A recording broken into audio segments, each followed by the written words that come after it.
Bienvenidos de nuevo a Neutrality Studies. Hoy tenemos una vez más una actualización del profesor Saed Marandi de la Universidad de Teherán.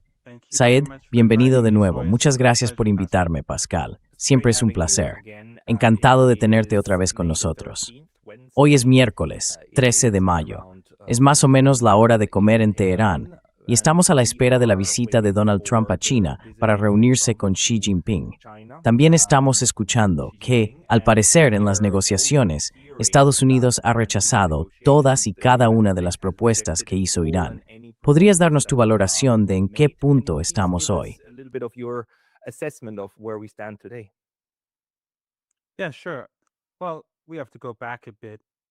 Sí, claro. Bueno, tenemos que retroceder un poco hasta el inicio de la guerra, cuando Trump exigió una rendición incondicional. Durante unos días nos decían que todos los misiles y drones de Irán estaban siendo destruidos rápidamente, que su marina había sido destruida, su fuerza aérea también, y que todo estaba arrasado. Pero después de unos días empezaron a contactar con Irán, porque sabían que, aunque en público decían una cosa, en privado se habían dado cuenta de que la guerra no iba bien. Los iraníes, sin embargo, no tenían ninguna prisa. Y esto es importante, porque quiero volver sobre ello. Irán no tenía prisa. No estoy del todo seguro de cuándo empezaron los mensajes. Creo haber oído que hubo algunos intentos de contacto con Irán después de solo unos días, pero los intentos más formales comenzaron pasados unos 10 días.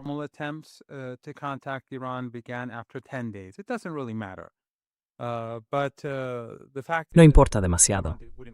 Pero el hecho es que Irán no respondió.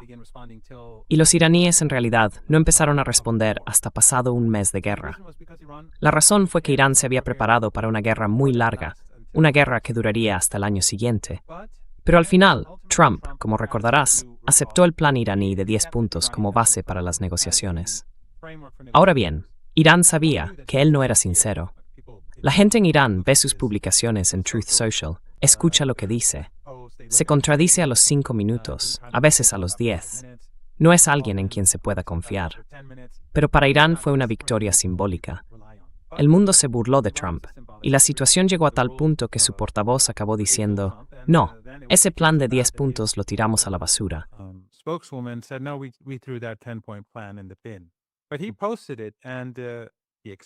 Pero él lo publicó y lo aceptó. Ahora bien, los iraníes no eran ingenuos. Sabían que Trump no iba a aplicar el acuerdo. Y no fue solo por la aceptación del plan de 10 puntos que Irán aceptó detener las hostilidades. Fue porque Irán también quería prepararse para la siguiente fase de la guerra. Si volvemos un poco atrás, a un capítulo anterior, cuando los estadounidenses exigieron una rendición incondicional, Trump exigió una rendición incondicional, fue durante la guerra de 12 días, en la que llevaron a cabo un ataque relámpago. Y entonces, igual que ahora, había negociaciones en marcha cuando Estados Unidos atacó al régimen israelí. Y en aquel momento, los iraníes también aceptaron un alto el fuego, aunque estaban ganando la guerra.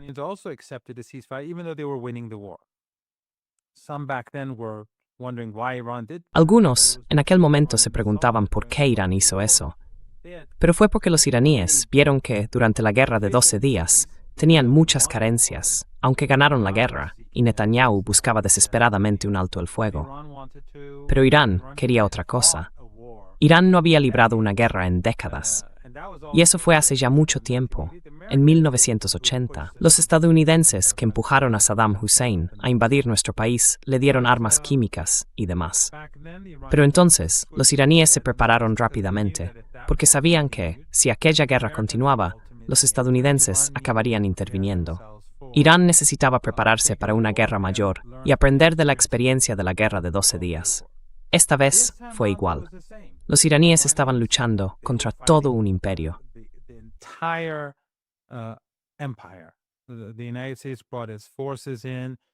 Estados Unidos desplegó sus fuerzas y el régimen israelí utilizó todo el equipo que los estadounidenses pudieron proporcionarle.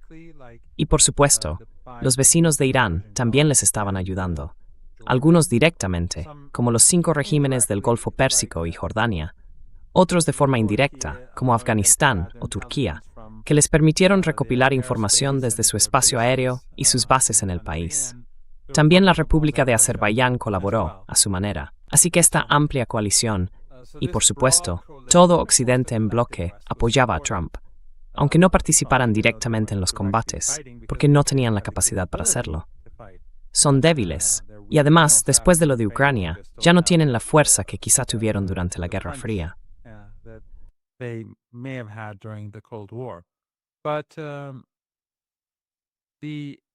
Pero los iraníes, después de 39 días de combate, también necesitaban rearmarse, reagruparse, reparar la infraestructura, arreglar los accesos a las ciudades subterráneas de misiles, las fábricas y las llamadas ciudades de drones. Y ahora, poco a poco, estamos viendo que los medios occidentales empiezan a admitir, al menos en parte, lo que ya habíamos comentado antes, que las capacidades de misiles y drones de Irán siguen prácticamente intactas. De hecho, no es un 70%. Hoy los iraníes están mejor equipados que antes de la guerra. Y la razón es que sus fábricas, que están bajo tierra, siguen intactas, y que al comienzo del conflicto, como recordarás, los iraníes usaban sobre todo misiles y drones antiguos.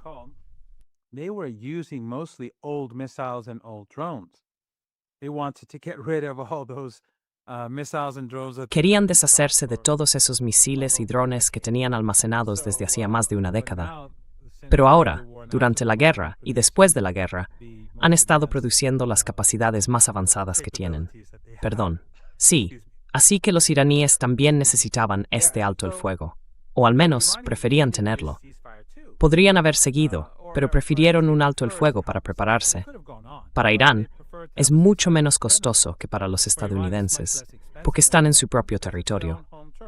Pero además, esto dio la oportunidad a la comunidad internacional de ver que Irán era la parte que estaba actuando de forma responsable.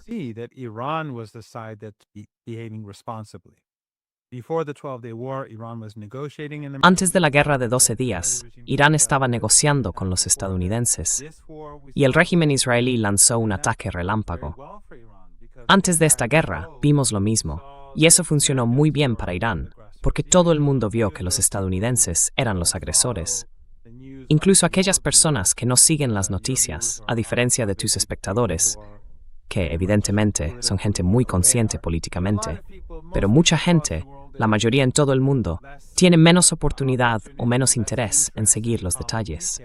Por eso, estas cosas son importantes para conseguir que la gente de todo el mundo, e incluso los gobiernos, a pesar de la presión occidental, se inclinen hacia tu posición.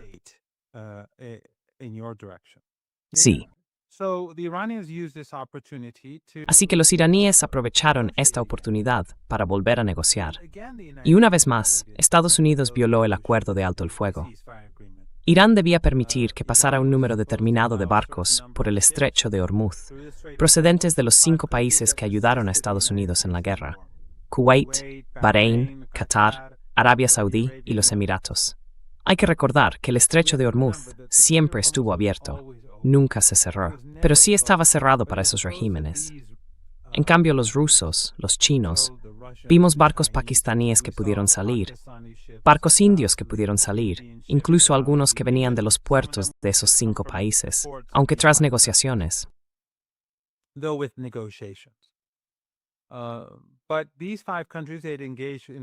Pero esos 5 países habían estado en guerra con Irán, así que Irán les impedía, en gran medida, salir o exportar. Y con razón.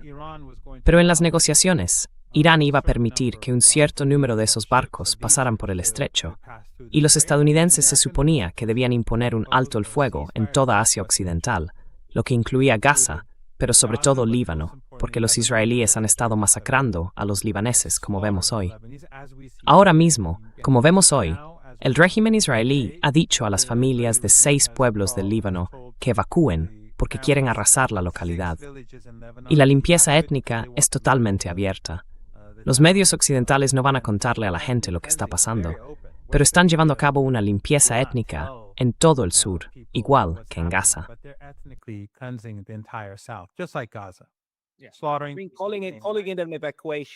Llamarlo evacuación es solo una forma bonita de decir, en realidad, limpieza étnica. Ah, se preocupan por las vidas, por eso lo llaman evacuación. No, esto es una orden de desalojo. Y luego, obviamente, esos lugares serán destruidos, como ya hemos visto. Incluso casas normales, hospitales y todo lo demás serán arrasados, ¿verdad? Lo dejarán inhabitable, igual que Gaza.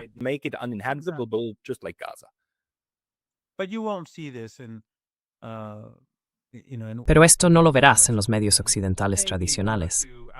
Quizá uno o dos medios digan algo brevemente o publiquen algún artículo, pero enseguida la atención se desvía a propósito hacia otro sitio. Es un punto realmente interesante, y perdón por apartarme un poco de la pregunta, me estoy desviando. Pero en Gaza, los medios occidentales siempre decían, bueno, no podemos confirmar nada porque no tenemos presencia allí. It's a permitting to los israelíes y aquí las presencias occidentales en Beirut es mayores recoveries Adam. Beirut is more than in any other Arab country. Historically speaking, they've always had a very... Históricamente, siempre han tenido una presencia muy fuerte en Beirut. He vivido en Líbano, así que conozco a esta gente. He estado en sus oficinas, me han entrevistado. Aquí no son mejores, son igual de siniestros, porque saben perfectamente lo que está pasando. Saben que se está llevando a cabo una limpieza étnica. Saben que los conductores de ambulancias y el personal médico están siendo atacados deliberadamente cada día. El régimen israelí tiene una obsesión particular con atacar a los sanitarios. Ya han bombardeado a más de 100. Y hace solo unas horas asesinaron a un par más. Están buscando a los médicos y a los conductores de ambulancias.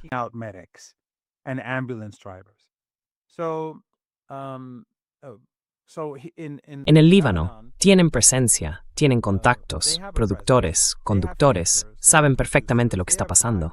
Pero una vez más, lo ocultan al público. Y cuando dicen algo, lo presentan como bastiones o como objetivos de Hezbollah, sabiendo que es mentira. Son simplemente barrios, bloques de pisos, colegios y hospitales. Pero ya sabes, esos periodistas trabajan para la clase Epstein. Son agentes de esa clase, así que no van a decir la verdad. Los medios occidentales, los medios tradicionales, están completamente controlados, desde The Guardian hasta Breitbart.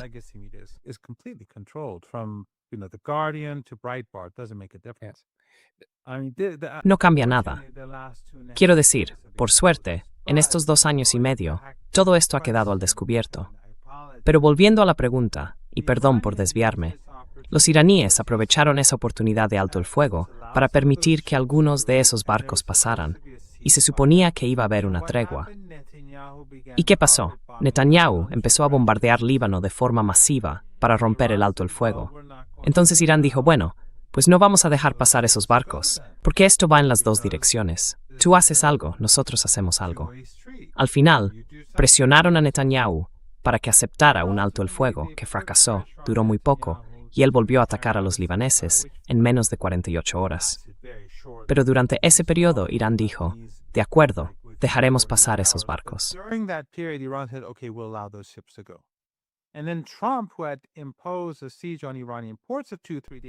Y luego Trump, que había impuesto un bloqueo a los puertos iraníes 2 o 3 días antes, dijo, de acuerdo, pero voy a seguir manteniendo el bloqueo a los puertos iraníes. E Irán respondió que no. Así que ahora estamos donde estamos, con la economía global destrozada. Está siendo destruida mucho después de esos 39 días, por culpa de Netanyahu y de Trump actuando, en mi opinión, por encargo del régimen israelí. Creo que en realidad no es mucho más que un títere de los sionistas y del régimen israelí. Así que las negociaciones también ayudaron a Irán esta vez, para decirle al mundo, mirad, estamos dispuestos a resolver el problema, pero él está imponiendo un bloqueo, o Netanyahu está bombardeando Líbano masivamente, violando el alto el fuego.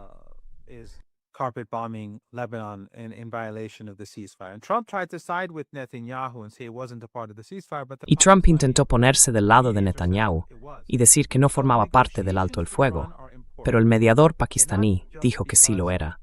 Así que las negociaciones con Irán son importantes. Y no solo porque Irán no quiera la guerra.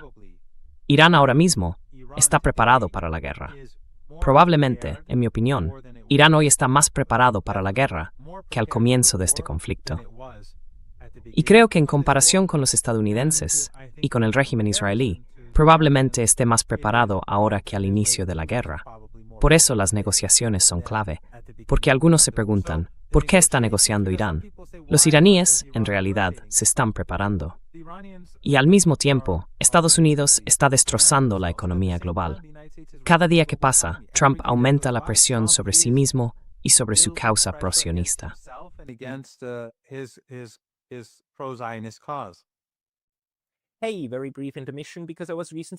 Oye, una breve pausa, porque hace poco me banearon de YouTube.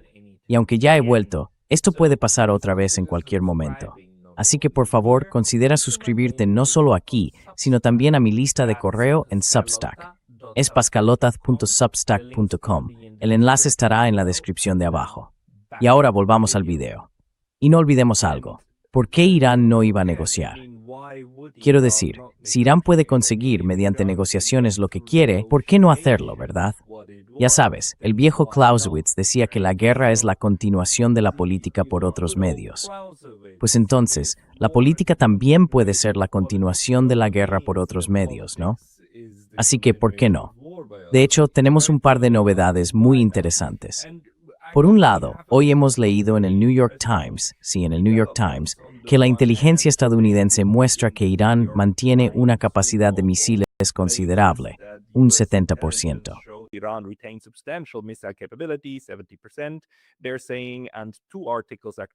Dicen, en dos artículos de hecho, que Irán está lejos de estar derrotado.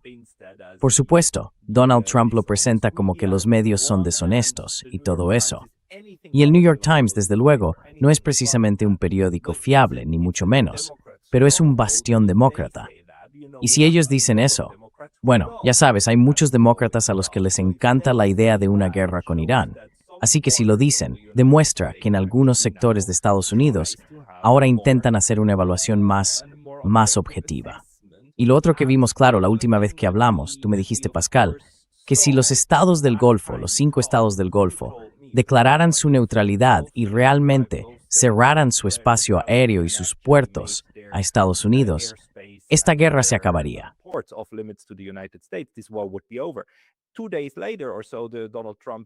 Un par de días después, más o menos, Donald Trump declaró esto como la Operación Libertad. Y fueron los saudíes y los cataríes quienes dijeron, no vais a usar nuestro espacio aéreo.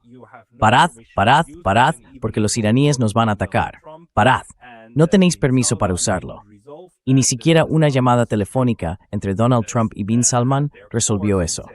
Los saudíes se mantuvieron firmes y dijeron, no vais a usar nuestro territorio, porque ya no vamos a ser vuestro amortiguador.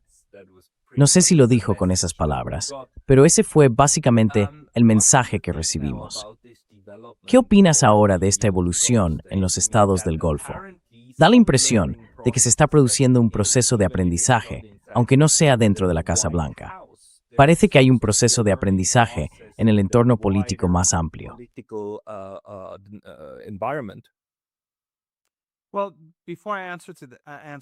Bueno, antes de responder a eso, me gustaría, muy brevemente, y estoy seguro de que tú lo sabes, lo has leído, y muchos de tus espectadores también lo han leído, pero creo que es algo muy importante. Me refiero al artículo de Robert Kagan en The Atlantic, en la edición mensual de The Atlantic. Él es uno de los padrinos, si no el padrino, de los neoconservadores. Esposo de Victoria Nuland. Exacto, y el asesor de seguridad nacional del vicepresidente de Estados Unidos, Dick Cheney, una de las personas más siniestras de aquel momento en el planeta. Pues bien, en su artículo dijo que Estados Unidos y el régimen israelí habían sufrido una derrota, y que esa derrota para Estados Unidos era la mayor que había experimentado jamás. Mayor que Vietnam. Mayor que Vietnam. Creo que eso muestra lo mal que van las cosas. Y en cuanto a Kagan, él es claramente alguien que pone a Israel por delante de todo. Su prioridad es el régimen israelí. Y que él lo admita es algo importante. Es cierto que él y su esposa no soportan a Trump, y que Trump tampoco los soporta a ellos. Pero aún así, es una gran admisión, independientemente de su relación con el presidente de Estados Unidos. Así que creo que eso hay que recordarlo. ¿Cuál era la pregunta? Lo siento muchísimo. something to be remembered. What was the question? I'm terribly The sorry. question was like the learning process. La pregunta era sobre el proceso de aprendizaje que parece estar dándose, ya sabes, dentro de Estados Unidos. Por ejemplo, en medios como el New York Times y otros, que antes animaban esta guerra. Pero también dentro de los estados del Golfo y en la región en general, que ahora parecen tener una nueva postura respecto a, digamos, una guerra con Irán. Warfare with Iran. Well, it is important. It is significant, although it's Bueno, too es early importante, to es significativo, aunque para mí todavía es pronto para juzgar hacia dónde va esto. ¿De verdad van a impedir los saudíes que los estadounidenses usen su espacio aéreo? Porque si los saudíes hacen eso, entonces creo que la guerra realmente no podría reanudarse. Estados Unidos necesita el espacio aéreo saudí para atacar a Irán. También necesita el espacio aéreo de Qatar, porque tienen allí un gran número de casas. Tienen muchos también en los Emiratos, en Kuwait, y tienen un gran número de fuerzas terrestres que llevaron después del alto el fuego, sobre todo en Kuwait, en los Emiratos y, al parecer, en Bahrein. Así que todas esas dictaduras familiares están profundamente implicadas. Y si algunas de ellas, especialmente los saudíes, dicen que ya no se puede usar su espacio aéreo,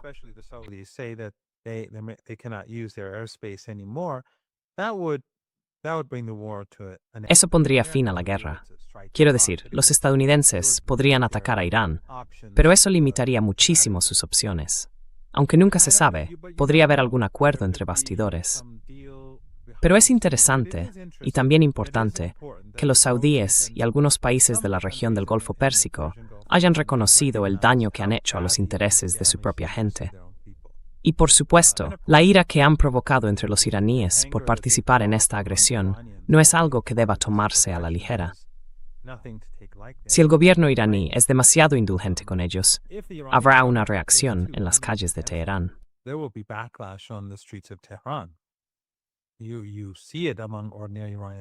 Se ve entre los iraníes de a pie ese enfado hacia estos regímenes.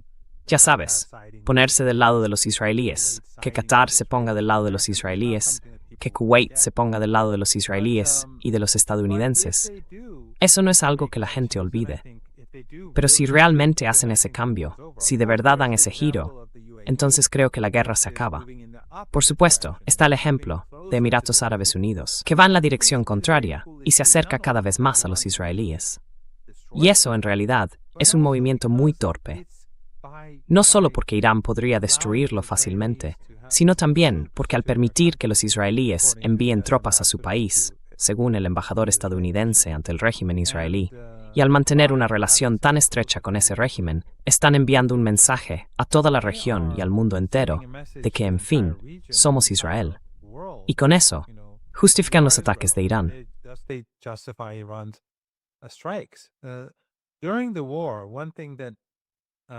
Durante la guerra, hubo algo muy interesante. En todo el mundo árabe, a pesar de que los medios árabes están controlados por esas dictaduras, Al Jazeera pertenece al régimen y aunque es más profesional que la mayoría, sigue siendo una herramienta del régimen qatarí.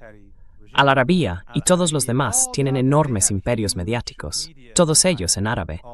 Y no se trata solo de televisión, hay de todo tipo de medios. Financiaban esos llamados centros wahabíes, financiaban todo tipo de instituciones. Tienen a muchísima gente en nómina en todos esos países. Y aún así, a pesar de que básicamente repetían la narrativa occidental contra Irán, la gente en las calles, en todo el mundo árabe, animaba a Irán cuando Irán atacaba a sus propios regímenes.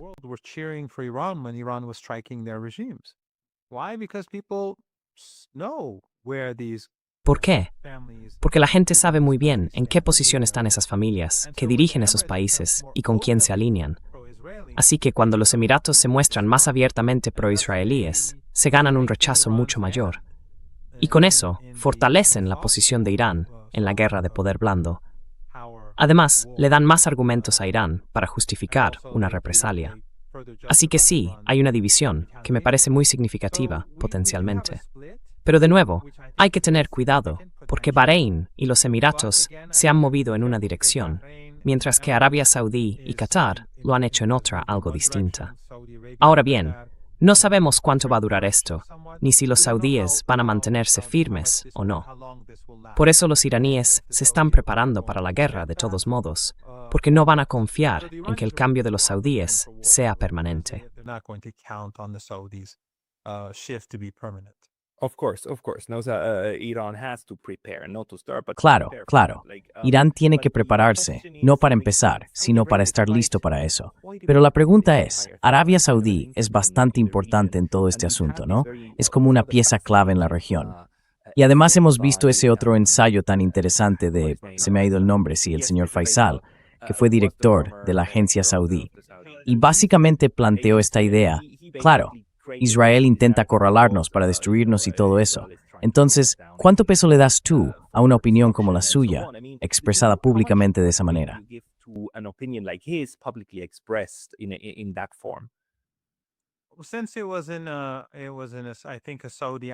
Bueno, como fue en un medio saudí, creo que sí, aunque podría estar equivocado. Vamos, que los espectadores pueden corregirme si me equivoco. Pero al ser un medio saudí, pienso que esto fue más o menos una declaración no oficial del gobierno. Aunque se haya publicado fuera de Arabia Saudí, creo que viniendo de él y en este momento, refleja una posición oficial saudí, más o menos. Y cuando procede directamente de un medio saudí, me parece aún más evidente que el gobierno saudí quería que esto se hiciera público.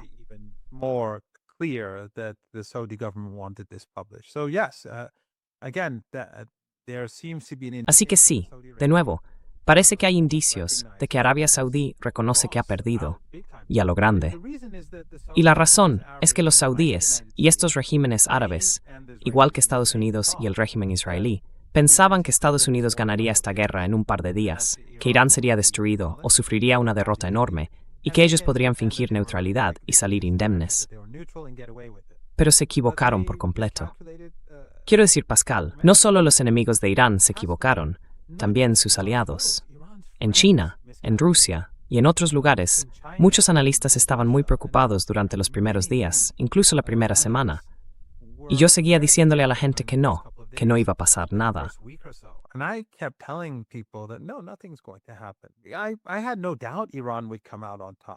No tenía ninguna duda de que Irán saldría ganando desde el principio.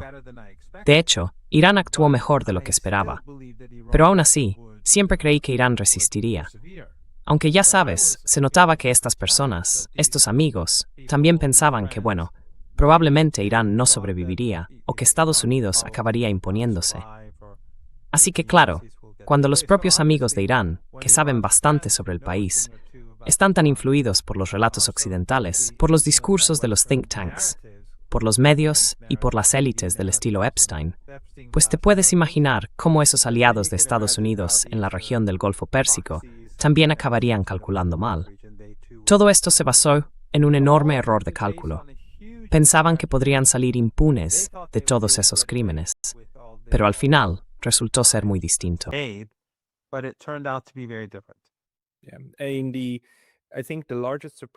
Creo que la mayor sorpresa para todos, tanto para los enemigos de Irán como para sus aliados, es el hecho de que Irán haya construido toda una estrategia basada en la idea de que están dispuestos a morir. Es decir, desde arriba hasta abajo, todos están dispuestos a morir. Y eso es algo que creo muy pocos lugares en el mundo han hecho, basar toda su estrategia militar en esa idea. Para mí, esa es una de las mayores sorpresas. Pero entonces, ¿qué opinas ahora del problema nuclear que sigue sin resolverse? Irán ha dicho una y otra vez, no queremos una bomba nuclear, punto. Estamos dispuestos a firmarlo, igual que hicimos con el acuerdo nuclear, el JCPOA, ¿no? Igual que Irán hizo antes con el JCPOA. Una bomba nuclear no es algo que Irán quiera realmente. Así que bien.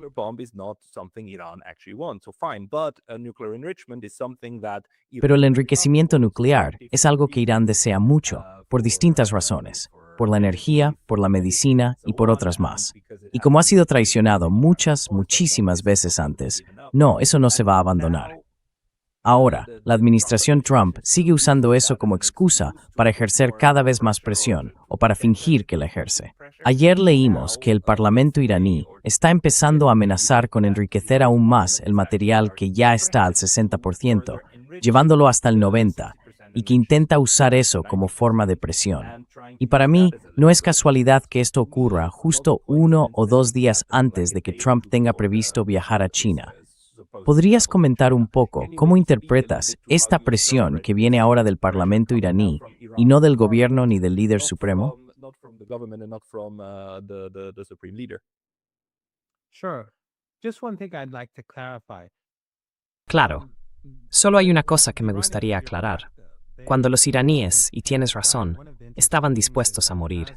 Y algo muy interesante es que, mientras israelíes y estadounidenses estaban atacando a líderes iraníes, ni un solo civil, ni un solo dirigente militar iraní, desde los más altos hasta los de rango medio o bajo, ni una sola persona dimitió diciendo «estoy enfermo» o «tengo problemas familiares» o cualquier otra excusa.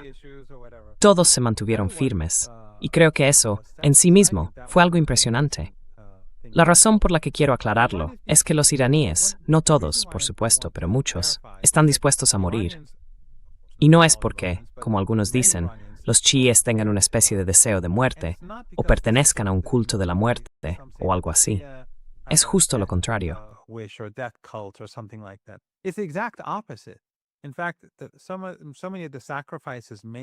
De hecho, muchos de los sacrificios que han hecho Hezbollah o Ansarullah en Yemen o los iraníes tienen su raíz en algo muy concreto, que los niños palestinos puedan sobrevivir.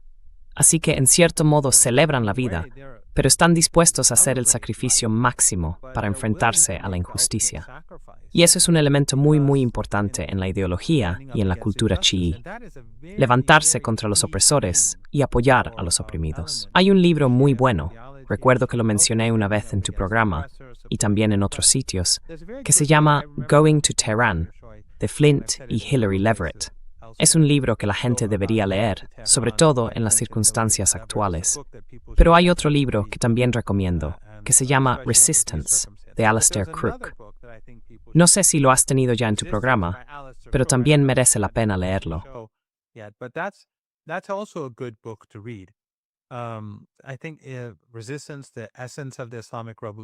Creo que era Resistencia, la esencia de la revolución islámica, algo así. Recuerdo que era de Pluto Press. Leí ese libro. Estos dos libros son muy buenos para que la gente los lea. Hay muy pocos buenos libros sobre Irán en inglés, siendo muy sincero. Quiero decir, puede que haya algunos que no conozco, pero estos dos son muy buenos para entender Irán, la resistencia y lo que está ocurriendo. Así que básicamente, Irán está profundamente influido por el nieto del santo profeta y por lo que ocurrió en Karbala, el martirio de él y de sus compañeros, y el papel que desempeñó su hermana Zainab al enfrentarse al opresor en defensa de los oprimidos y los desfavorecidos. De ahí viene, ya sabes, esta guerra, esta cultura de resistencia en Irán y en el eje de la resistencia. Esa palabra, resistencia, proviene de Ashura y del Imam Hussein.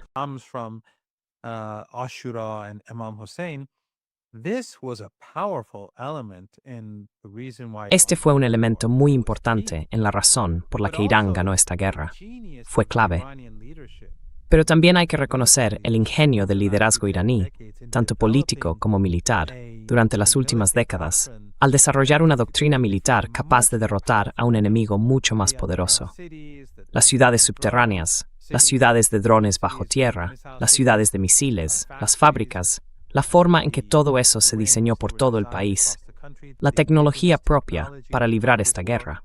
Podrían haber gastado enormes cantidades de dinero en armas convencionales, pero sabían que eso no funcionaría. Y están incluso más preparados para operaciones terrestres que para esta guerra de misiles.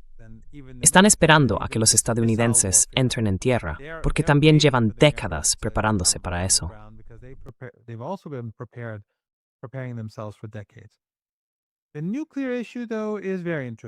El tema nuclear, sin embargo, es muy interesante.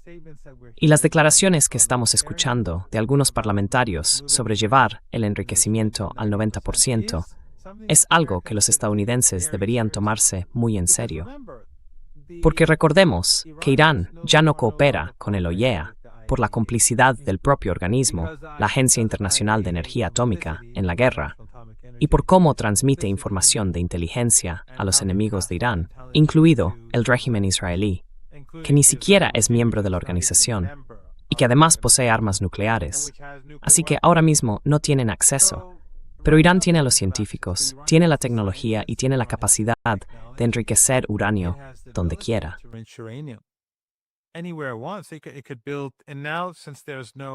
Podrían hacerlo, y ahora, como ya no hay, el país se ha vuelto mucho más cuidadoso a la hora de proteger su inteligencia después de la guerra.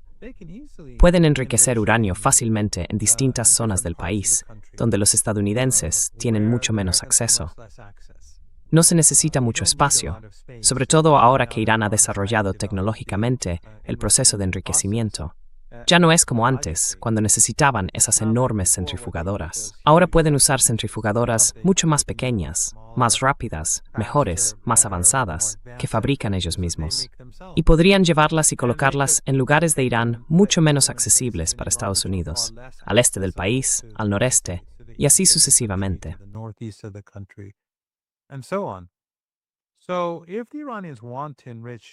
Así que, si los iraníes quieren enriquecer uranio al 90%, pueden hacerlo. Ni siquiera tienen que enriquecer el uranio anterior, del 60 al 90%. Pueden empezar desde cero, con otras instalaciones que podrían desarrollar. Por eso, los estadounidenses deberían tomarse esto muy en serio. No estoy diciendo que esa sea la política de Irán ahora mismo. Como creo que has señalado con mucha sutileza, son parlamentarios los que están diciendo esto, no el Consejo Supremo de Seguridad Nacional. Pero siempre hay una relación constante entre las distintas instituciones del Estado. Y podría ser que personas dentro del Consejo Supremo de Seguridad Nacional estén diciendo a los parlamentarios que quizá hagan esto, que podría ser buena idea que lo digan públicamente. Así que este es el punto. Y tienes razón.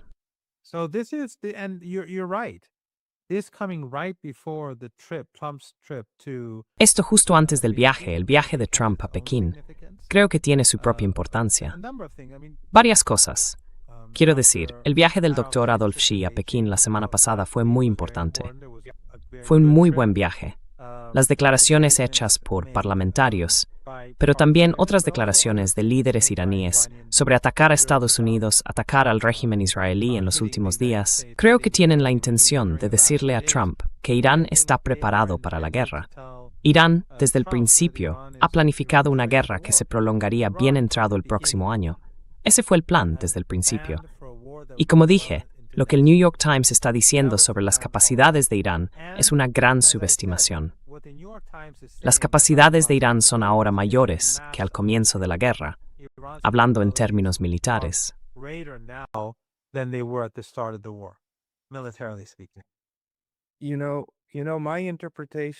Mire, mi interpretación de lo que hace o hizo el Parlamento iraní y también del viaje del señor Araghchi a China y todo eso, es que se trata de un esfuerzo coordinado para convencer a Estados Unidos de que solo la diplomacia puede ser la solución. Hace falta una solución política. Si no puedes destruirlos, si físicamente no puedes eliminar esos materiales, y si tampoco puedes impedir que Irán desarrolle una bomba nuclear, la única opción que queda es llegar a un acuerdo político. Y me pregunto si esto no será algo a lo que también Xi Jinping intentará aludir en esta reunión, que va a ser muy importante para Donald Trump. Es una reunión que, digamos, toca mucho su ego. Entonces, ¿espera usted que Irán haga nuevas propuestas a Estados Unidos? Sabe, sigo dándole vueltas, sigo pensando si Irán no debería simplemente ofrecerle a Donald Trump construir una torre Trump en el centro de Teherán. Quiero decir, sería lo único a lo que no podría decir que no. Un edificio con su nombre en la fachada.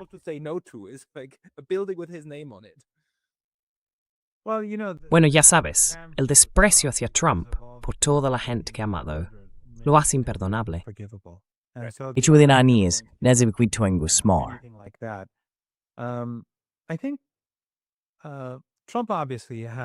Creo que Trump, evidentemente, y lo habéis estado comentando en tu programa con otros invitados, no tiene muchas cartas que jugar cuando va a Pekín, ¿verdad? Y claro, los chinos no están nada contentos con que Trump haya tomado el control de Venezuela, haya secuestrado al país, y ahora esté amenazando con hacer lo mismo con Cuba, y por supuesto, haya llevado a cabo esta guerra contra Irán. Así que, en este terreno, tampoco le va a resultar fácil avanzar mucho. Los iraníes, Sin embargo, creen que al final habrá guerra. Piensan que Trump no es capaz de encontrar una salida. Is not able to use any off-ramp. The Iranians have already provided it to him, not through Los iraníes ya se lo habían proporcionado, no a través de una torre Trump. Pero cuando se anunció el alto el fuego, y finalmente cuando Netanyahu, a pesar de su sed de sangre, aceptó el alto el fuego, al menos durante un día o algo así, los iraníes permitieron que los barcos, esos barcos de esos 5 regímenes, pasaran por el estrecho, o al menos algunos de ellos, varios de sus barcos. En ese momento, Trump podría haber dicho, fantástico. Sabemos que el alto el fuego está funcionando. He destruido todo. Irán es ahora donde está arrasado, así que podemos volver a la normalidad. Pero no lo hizo.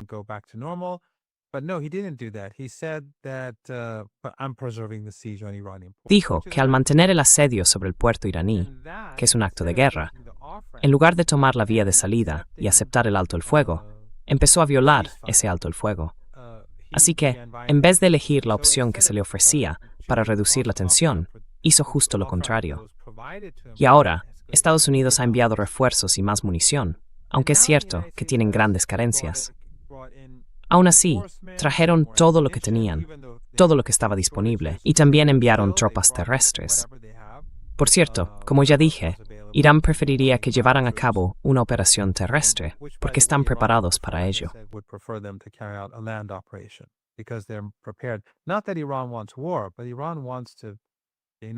No es que Irán quiera la guerra, pero Irán quiere que Estados Unidos pierda esta guerra de una forma tan clara que nunca más se le ocurra atacar a Irán. Y los iraníes también dicen que quieren ver al régimen de Trump tan debilitado que no pueda ir contra Cuba, que los venezolanos puedan liberarse de Estados Unidos. Hace 3 o 4 noches estuve en una de esas plazas donde la gente se reúne cada noche en Teherán. Y allí había un clérigo que hablaba y decía que nuestra causa no es solo Palestina, no es solo Líbano. Nuestra causa es también la causa del pueblo cubano, la causa de los venezolanos. Y pronunció un discurso muy, muy emotivo.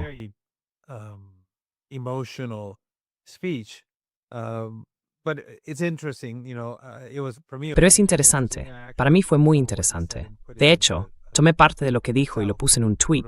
Digamos que le robé un poco la idea del discurso, la parte que estaba escuchando. Pero no creo que Trump tenga la capacidad de tomar la salida fácil. Así que creo que las probabilidades de guerra son altas. Y va a ser muy difícil, no solo porque Irán está preparado, no solo porque los recursos de Estados Unidos están agotados, no solo porque la economía global se dirige hacia el desastre, y otra guerra, creo, acabaría por asegurar una depresión mundial. No creo que la gente entienda realmente lo grave que sería esa depresión global. Sería mucho peor que la de 1929 y los años 30, dadas las circunstancias en las que vivimos, la población, las nuevas tecnologías, las nuevas armas.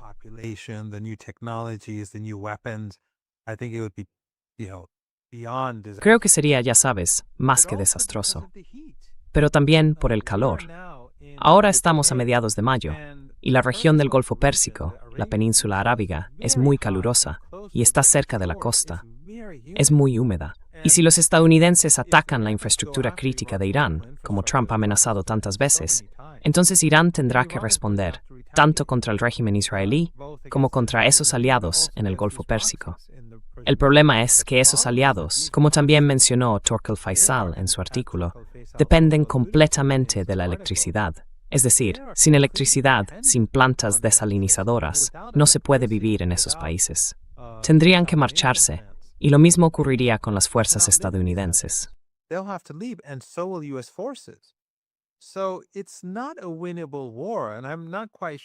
Así que no es una guerra que se pueda ganar, y no estoy del todo seguro de que Trump entienda realmente hacia dónde va todo esto. Ya lo he dicho en varios sitios antes. Para Rusia, el invierno, y si miramos la historia, como en las guerras napoleónicas, o al menos en la guerra contra Rusia y en la Segunda Guerra Mundial, vimos cómo el invierno actuó como un general del ejército ruso contra sus enemigos, ya fuera Napoleón o Hitler. En este caso, sería un general verano, lo que haría que fuera tremendamente difícil para Estados Unidos librar una guerra en condiciones tan desfavorables. Así que, Si uno lo mira desde un punto de vista lógico y razonable, diría que no, que los estadounidenses no van a atacar. Eso está totalmente descartado. Pero estamos hablando de Trump, y estamos hablando de los sionistas, que no son personas razonables ni lógicas. Así que los iraníes se están preparando para la guerra. So the Iranians are preparing themselves for war.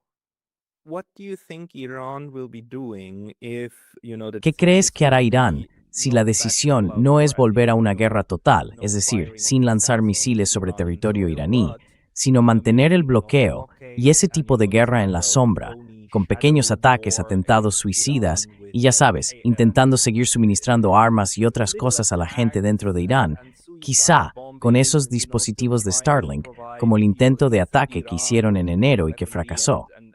Pero si deciden, digamos, emprender una guerra prolongada, un bloqueo prolongado y asfixiar a Irán con el tiempo, ¿cuál sería la estrategia ante ese escenario? What is the approach toward that scenario? Well, I think, first of all, because of the resilience Bueno, and creo que, ante todo, por la resistencia y la fortaleza del pueblo iraní, ellos van a tener, sin duda, mucha más capacidad de aguante que otros.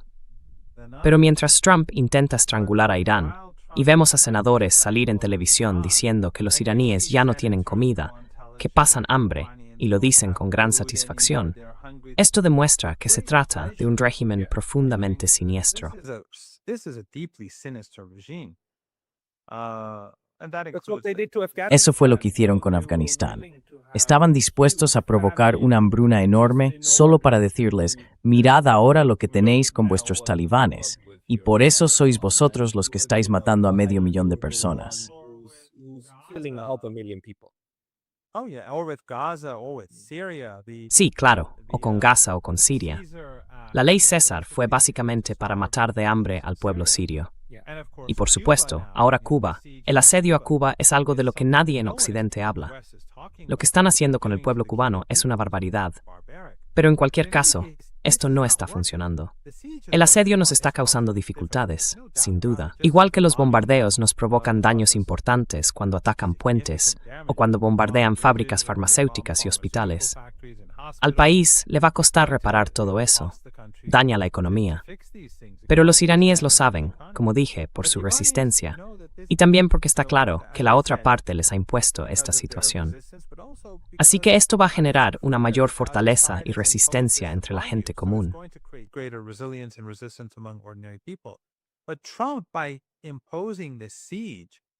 Pero Trump, al imponer este cerco, también está imponiendo un cerco al resto del mundo. Y como ya has comentado con otras personas que saben mucho más que yo de economía, yo sé muy poco, intento simplemente escuchar a quienes saben de verdad para tener, digamos, una comprensión muy básica de la situación. La situación en el mundo se está deteriorando muy rápido. Y ahora mismo, los precios altos son solo síntomas.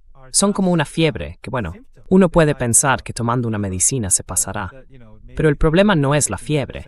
El problema es, no sé, Dios no lo quiera, el cáncer que tiene el paciente o alguna otra enfermedad más grave que no se ve a simple vista. Lo que está ocurriendo en el mundo hoy es muy peligroso.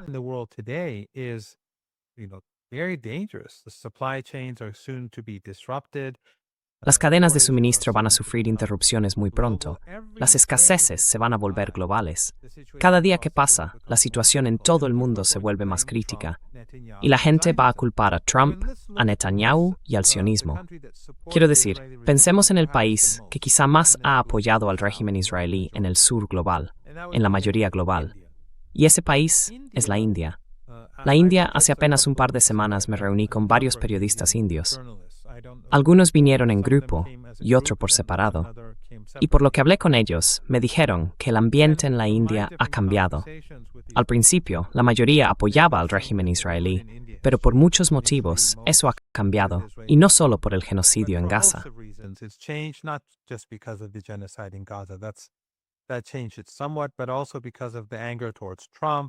Eso lo cambió un poco, pero también por la rabia hacia Trump y por las crecientes dificultades económicas que está provocando la guerra. Así que cuando la gente en todo el mundo culpa al régimen israelí de genocidio, y a Occidente también de genocidio, y ahora ve que sus propios problemas económicos se deben al sionismo, al régimen israelí, a Netanyahu y a Trump, eso va a ejercer mucha presión sobre Estados Unidos. Y dentro de Estados Unidos, la presión está aumentando. Y ninguno de esos países del mundo que no están sancionados, quiero decir. Solo hay unos pocos países que sí lo están, como Irán, Cuba, Yemen y Hezbollah.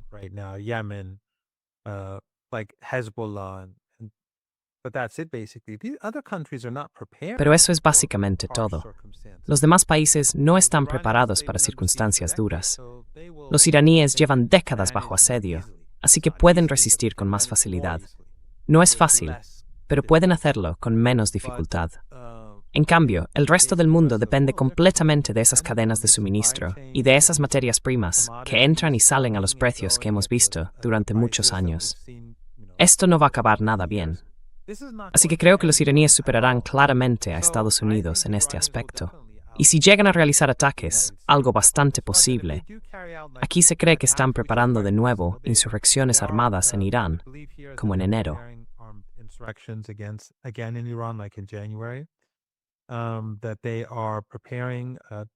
Están preparando grupos terroristas en el norte de Irak y en el territorio controlado por los kurdos, porque esa zona está bajo el control del Mossad y de Estados Unidos. El liderazgo kurdo en Erbil, en el norte de Irak, es básicamente un representante de Estados Unidos e Israel.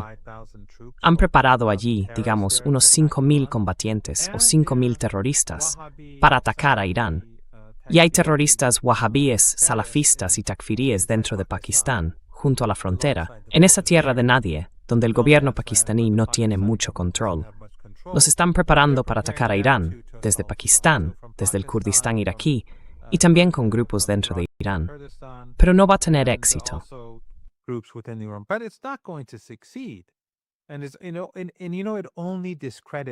Y bueno, eso solo desacredita a esta gente, porque en toda la región la gente dice, estos wahhabíes, estos salafíes, otra vez están trabajando para los israelíes y los estadounidenses.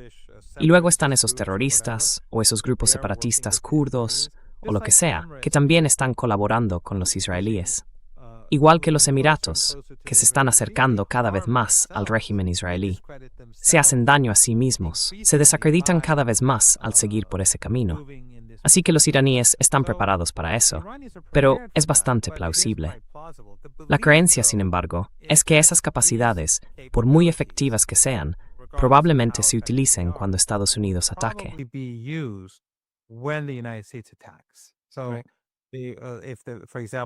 Así que, por ejemplo, si los estadounidenses llevan a cabo bombardeos aéreos y luego quizá usan fuerzas terrestres o realizan operaciones dentro de Irán, como la de Isfahán, que fracasó cuando intentaron robar el uranio enriquecido de Irán, entonces al mismo tiempo intentarán usar esas tropas, pero no va a funcionar.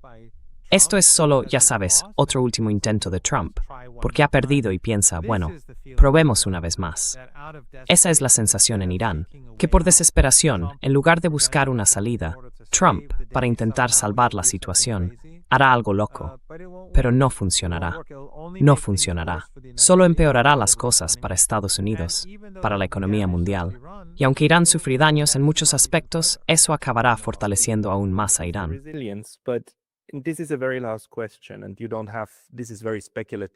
Aumentar la resiliencia. Pero esta es ya la última pregunta, y no tienes por qué. Es algo muy especulativo, no hace falta que entres mucho en ello. Simplemente me lo preguntaba porque un amigo afgano muy cercano me decía el otro día que esperaba que el resultado de esta guerra, y en realidad el éxito de Irán en la defensa, pudiera llevar también a una nueva valoración del Islam chií, que por supuesto es mucho más progresista que el Islam suní, y que quizá eso podría tener un impacto en el mundo islámico. ¿Tú crees que eso es probable, o es algo demasiado lejano como para especular sobre ello?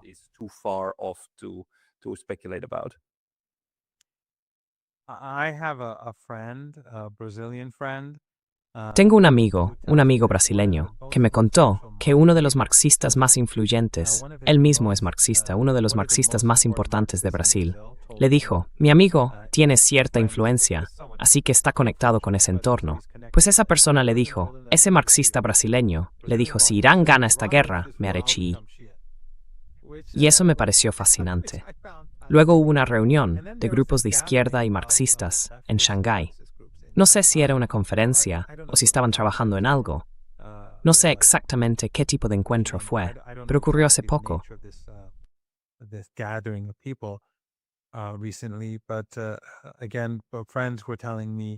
Pero de nuevo, mis amigos me decían que todo el mundo habla de Irán, de la resistencia y de cómo esta cultura de resistencia ha sido tan efectiva. Así que se está viendo un replanteamiento enorme en todo el sur global sobre Irán. Y eso es realmente fascinante, porque durante 47 años, Irán ha sido el blanco de la hostilidad de los centros de pensamiento, de los medios árabes, porque son dictaduras que quieren mantener el poder. Por eso demonizan a Irán. Intentan usar el sectarismo, el odio religioso, el odio racial. Qatar, Arabia Saudí, Erdogan, Bahrein, todos estos países han estado utilizando, ya sabes, todo tipo de racismo latente, todo tipo de cosas, desinformación sobre Irán, igual que hacen los medios occidentales.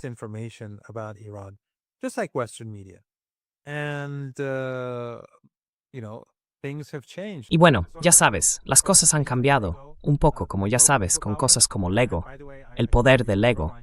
Y por cierto, te lo dije antes del programa, acabo de ver un Lego cubano. Así que, ya sabes, los Legos del mundo, unidos para uniros a la resistencia. Las cosas están cambiando.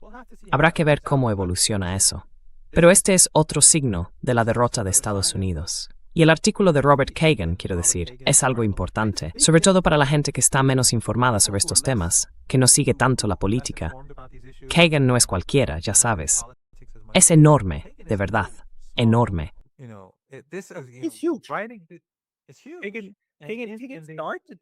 Kagan puso en marcha todo este rollo de los think tanks, los laboratorios de ideas neoconservadores, allá por los años 90. Ya existían antes, claro, pero él les dio un giro completamente nuevo, consiguieron financiación y todo eso. Quiero decir, es como el papa de los neoconservadores vivos de esta generación. Exacto. Así que él diga esto me parece realmente sorprendente y extraordinario. Pero en cualquier caso, no soy pesimista. Y creo que los días que vienen, los próximos meses, quizá incluso los próximos años, van a ser oscuros. Quiero decir, todo depende de las acciones de Estados Unidos.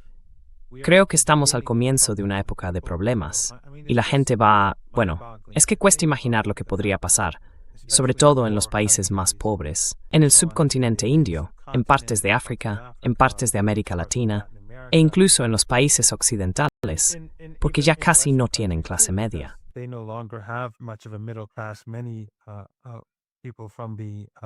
Marsda och Juantebunumele. Pero dejando todo eso a un lado, creo que para que el mundo se salve, vamos a necesitar un cambio.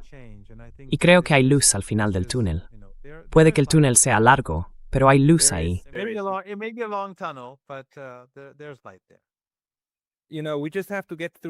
Sabes, solo tenemos que atravesar estos tiempos de monstruos. Eso, por un lado.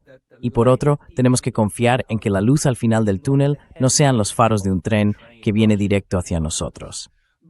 Pero bueno, terminemos con una nota positiva. Said Marandit, muchísimas gracias por tu tiempo hoy. Muchas gracias por invitarme.